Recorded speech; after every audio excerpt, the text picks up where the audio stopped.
Welcome, everyone. Today, we're talking about one of the most important sections of the IEP, the present level of academic achievement and functional performance, better known as the PLAAFP. Now, I know PLAAFP sounds like something your printer says right before it jams, but in special education, it is the foundation of the IEP. If the PLAAFP is weak, everything else starts leaning in the wrong direction. Goals, services, accommodations, progress monitoring, and placement decisions. For new special education teachers, this is one of the first IEP writing skills you want to master. A strong PLAAFP tells the team where the student is right now, what data supports that information, how the disability impacts learning or functioning, and what the student needs next. That is why this topic connects directly to my work as Data King. I focus on helping educators use data, compliance knowledge, and real school experience to write better IEPs and make stronger decisions for students. If you follow my work, my goal is to give you practical tools you can use immediately, not just theory that sounds good in a meeting but disappears when the IEP deadline is tomorrow morning. The first key point is individualization. A PLAAFP should be written for the student sitting in front of you, not for a disability category.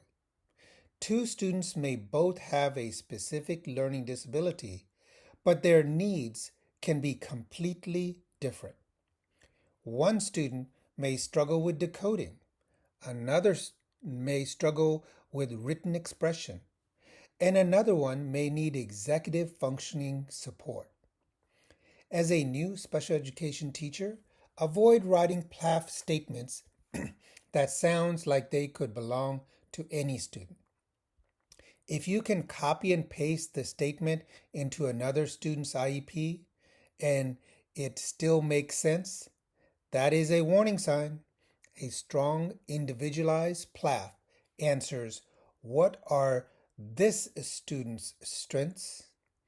What are this student's needs?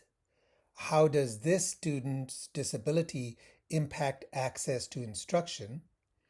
What support does this student need to make progress? Think of the PLAAFP like a student's GPS.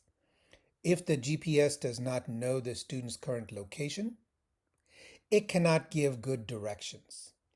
And unlike me trying to avoid asking for directions, the IEP team actually needs accurate guidance. A strong PLAAFP is not based on feelings, guesses, or I think the student is doing better. It should be based on data. That data might include classroom assessments, benchmark assessments, progress monitoring, observations, work samples, behavior data, attendance, grades, related services reports, parent input, and evaluation results. For new special education teachers, this is where you begin to build credibility. When you write, the student struggles with reading, the team may ask, how do we know? But when you write, based on 3 curriculum-based measures, the student reads 48 words correct per minute compared to the grade level expectation of 95 words correct per minute. Now the team has a clear picture. Data does not have to be fancy. It just has to be relevant, current, and connected to the student's needs. Data is like vegetables. We may not always be excited about it, but it makes the IEP stronger. And yes, progress monitoring is basically the broccoli of special education. A PLAAFP should be current, relevant, objective, measurable, and understandable. That means we want to avoid vague statements like the student is doing okay, the student has behavior problems, or the student needs help in math. Instead, we want to write clearly what skill is difficult, how often does it happen, what does the data show, how does it impact learning, what does the student need. For example, instead of writing the student struggles with writing, a clearer statement would be when given a grade level writing prompt, the student writes an average of 3 complete sentences with limited use of details, organization, and grade level conventions. That gives the team a baseline. And remember, the PLAAFP should lead directly into the annual goals. If the present level is unclear, the goal will likely be unclear too. A vague PLAAFP is like a weather forecast that says, something may happen outside, thanks, but I still do not know if I need an umbrella. Parents are not just guests at the IEP meeting. They are required members of the IEP team, and their input matters. Parents often see things that school staff may not see. They may know how the student handles homework, routines, frustration, communication, social situations, or independence outside of school. When writing the PLAAFP, include parent concerns in a meaningful way. Do not simply write parent has no concerns, unless that is truly accurate. Ask specific questions. What are you seeing at home? What is your child frustrated by? What strengths do you notice? What skills would make school or daily life easier? For new special education teachers, this is also a relationship building moment. When parents see their input reflected in the IEP, they are more likely to feel heard and respected. Parents are like the terms and condition of students' life. You really should read and listen carefully before clicking continue. This slide focuses on transition planning. For students of transition age, the PLAAFP should include information about the student's interests, preferences, strengths, needs, goals, and post-secondary plans. Transition planning is not just a formality. It helps connect the IEP to life after school. This may include information about employment, education, training, independent living, community participation, and self-advocacy. The key is that transition information should be based on age-appropriate transition assessments and student input. For new special education teachers, remember that transition planning should not sound like adults guessing what the student might want. The student's voice matters. Ask the student what they enjoy, what they want to do, what they are worried about, and what support they think they need. Transition planning is not what do you want to be when you grow up, and then everyone nods and moves on. It is more like building a bridge.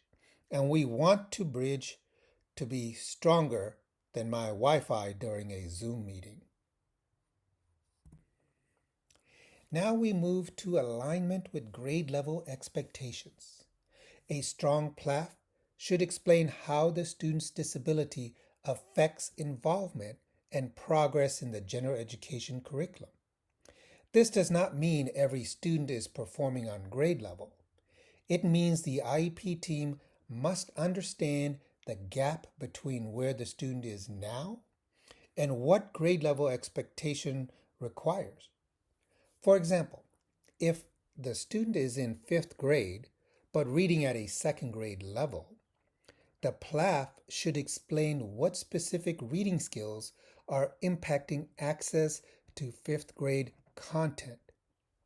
Is it decoding, fluency, vocabulary, comprehension, written response, attention, working memory?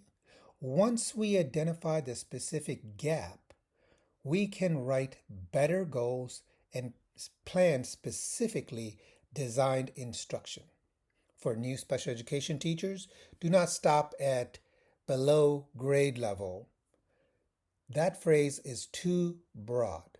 The team needs to know what skills must be targeted.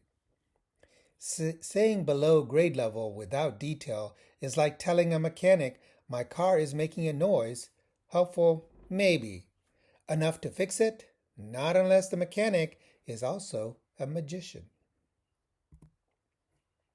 Let's pause and reflect.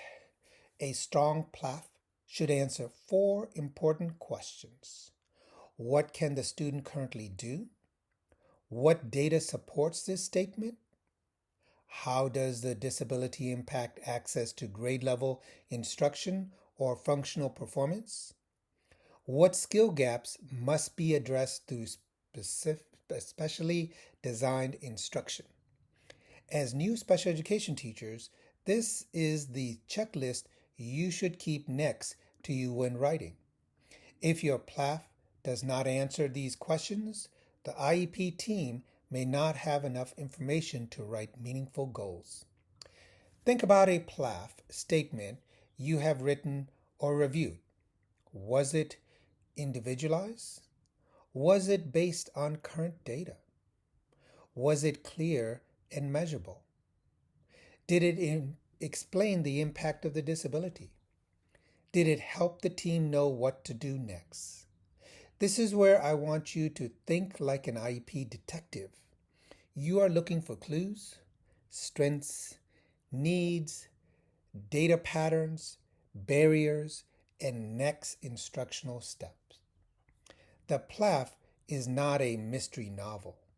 We should not make the reader guess what the student needs. Save the suspense for movie night. Before we move toward closing, let's complete the exit ticket. The question is, what is one feature of a high-quality PLAAFP? And why is that feature important for developing a strong IEP? A strong response might be a high-quality PLAAFP is data-driven because current data helps the IEP team understand the student's strengths, needs, skill gaps, and progress. Without data, the team may write goals or services that do not match the student's actual needs. Another strong response might be a high-quality PLAAFP is individualized because the IEP team should be based on students' unique needs, not only the disability label. For new teachers, this exit ticket is not just a closing activity. It is a reminder that every part of the PLAAFP has a purpose. The goal is not to fill a box in the IEP system. The goal is to create a clear starting point for instruction, services, supports, and progress monitoring. If the PLAAFP is the foundation, the goals are the walls, and nobody wants to build a house on pudding. As we bring this together, remember that high-quality PLAAFP writing requires several things working together. It must be individualized. It must be data-driven. It must be clear and objective. It must include parent input, For transition age students, it must include transition information. It must also connect to grade level expectations and explain how the disability impacts learning or functional performance. For new special education teachers, this may feel like a lot at first. That is normal. IEP writing is a skill. You get better by practicing, reviewing examples, asking questions, and learning how to connect data to students' needs.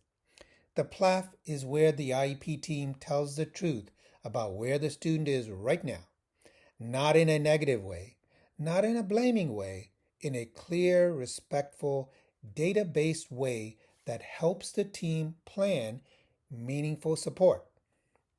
Think of the PLAAFP as the previously on section of the IEP. Before we jump into goals and services, we need to know what has been happening. As we close, I want to connect this back to the Data King and why this topic matters to my work. Data King is about helping educators, leaders, and family use information wisely. In special education, data is not just numbers on a page. Data tells a story. It helps us understand student progress, identify needs, write better goals, and make decisions that are defensible and student-centered. My know-how comes from real experience with IEPs, compliance expectations, school systems, teacher challenges, and the practical reality of trying to write quality documents while also teaching, attending meeting, managing caseload, and answering emails faster than the copier jams. Following my work gives new special education teachers practical guidance they can use immediately. I focus on helping you understand not only what the law or form requires, but how to actually apply it in real school settings. If you are a new special education teacher, I want you to remember this. You do not have to be perfect on day one, but you do need to be thoughtful, data informed, student centered, and willing to keep learning. Thank you for the work you are doing for the students with disabilities. Keep building your skills, keep asking questions, and keep writing IEPs that are clear, meaningful, and connected to real students. Thank you and goodbye.